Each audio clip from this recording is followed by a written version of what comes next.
Chama cha Demokrasia na Maendeleo Chadema kimetoa madai 6 dhidi ya jeshi la polisi kwa kile walichodai kukamatwa na kupigwa kwa baadhi ya makada pamoja na wanachama wao, si ndivyo? Wakizungumza na waandishi wa habari leo jijini Dar es Salaam, katibu mkuu wa chama hicho John Mnyika amesema kuwa niseme hatua kadhaa ambazo tunataka zichukuliwe kutokana na kile ambacho chama cha Demokrasia na Maendeleo Chadema inadai kuwa polisi kupitia kamanda wa polisi kanda maalum ya Dar es Salaam Jumanne Mlilo ametoa taarifa za uongo kuhusu madai ya viongozi na makada wao kukamatwa, kupigwa na kuteswa mnamo tarehe 24 mwezi wa 4 mwaka 2025 pamoja na mambo mengine kadhaa ambayo yalitokea hapo. Sasa Chadema wameandika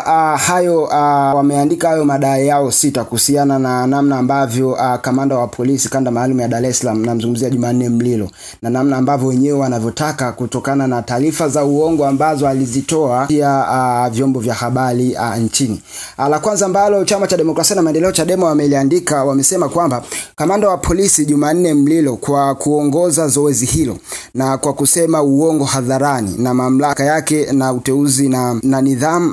ichukuliwe hatua na kumuondoa kwenye kanda maalum ya Dar es Salaam. La pili waliloliandika, kwa kuwa jeshi la polisi limeshasema uongo mara kadhaa, tunamtaka mkuu wa jeshi la polisi Tanzania IGP kama haya matendo hayana baraka zake ajitokeze yeye mwenyewe na atoe taarifa kwa umma juu ya matukio ya kutekwa, kupigwa na kuumizwa kwa viongozi na wanachama wa chama hiko ambacho ametaja hapo juu. Na la tatu ambalo chama cha Demokrasia na Maendeleo Chadema wanachokitaka ni kuwa kwa sababu kamanda Jumanne Mlilo amehusika yeye binafsi katika zoezi hili, chama tumeshawaelekeza mawakili wa chama hiko wachukue hatua za kisheria juu ya Jumanne Mlilo yeye binafsi. La nne ambalo wameliandika, wamesema kuwa chama vile vile kimeshaelekeza na kuwaomba mawakili wa chama kufungua mashauri katika vyombo mbalimbali vya kimataifa vya haki za binadamu Afrika na duniani kutokana na matukio yaliyotokea Aprili 24 mwaka 2025. Akaenda mbali, la tano akaandika kwamba natoa wito kwa Rais Samia Suluhu Hassan akiwa ni amri jeshi mkuu kuchukua hatua. La sita na la mwisho ambalo alilozungumzia, natoa wito kwa vyombo vyote vya ndani, Tume ya Haki za Binadamu na Utawala Bora ipitia matukio yote ya 24 mwezi wa 4 mwaka 2025, masimulizi ya tarehe 25 mwezi wa 4 mwaka 2025 na masimulizi ya leo, tume ichukue hatua kwa upande wake na mengine kadhaa ambayo yanabidi yafuatwe. Hayo ni maneno ambayo John Mnyika ameyasema kuhusiana na namna ambavyo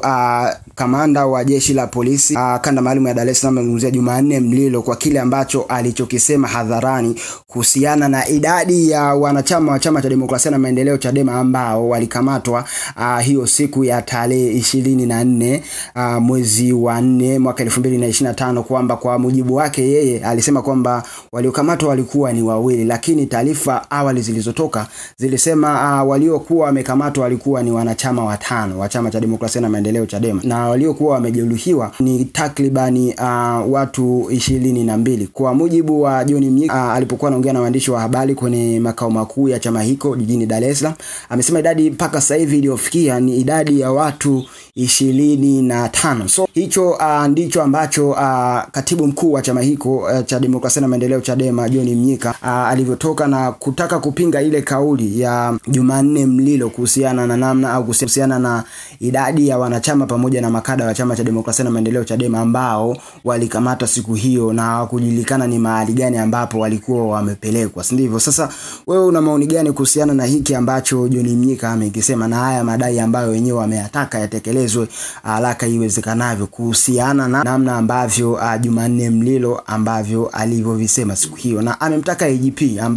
ambaye ni mkuu wa jeshi la polisi nchini, si ndivyo, na amemtaka Samia Suluhu Hassan ambaye ni amri jeshi mkuu wa jeshi la taifa, si ndivyo, achukue hatua za haraka kuhusiana na hiki ambacho Jumanne Mlilo amekisema, si ndivyo? Acha ujumbe wako kuna ukurasa wetu wa Instagram tunatumia kama Mbayu TV, na kama hujasubscribe channel yetu ya Mbayu TV on YouTube, basi make sure unafanya hivyo ili wa kwanza kupata habari na matukio ambayo sisi tunakuwa tunaweka humo ndani. Lakini usisahau kumfollow Mr. Info JBZ kwa ukurasa wake wa Instagram anatumia hivyo.